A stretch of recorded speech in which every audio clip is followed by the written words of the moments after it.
Република България, до господин Владислав Горанов, министър на финансите, до господин Ваньо Танов, директор на агенция Митници и до господин Станислав Дечев, областен управител на област. Декларация на Общински съвет Свиленград относно закриването на митница Свиленград. Ние, общинските съветници, от Общински съвет Свиленград декларираме, че сме категорично против искането на Министерството на финансите за закриване на митница Свиленград. Обявените мотиви на предложението няма да доведат до примахване на условията за съществуване на корупционните практики, срещу които ние сме категорично против.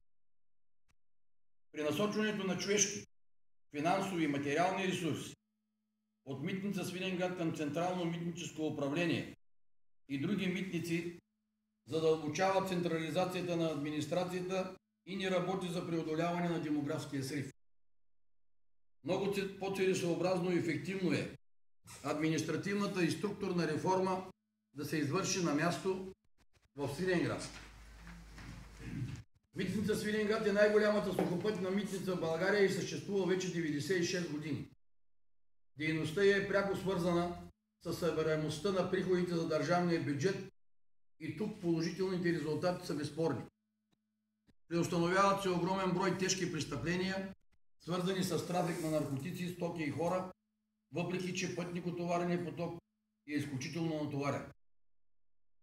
Разкриването на канали и корупционни практики обаче трябва да бъде съпътствано и от установяване на поръчителите и покровителите.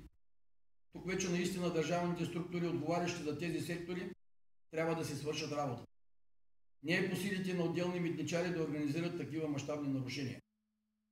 Създаването на нови звена за анализ на риска към агенция Митници би повишило ефективността на работата в митница Свиленград. Административното и професионално ръководство на този голям пункт, който е входна врата за Европа, трябва да е тук, на място. Министерството на финансите трябва да задължи агенция Митници да извърши всички необходими действия, които да превърнат митница Свиленград в съвременна европейска структура, защитаваща още по-добре интересите на страната ни и Европейския съюз. Колеги,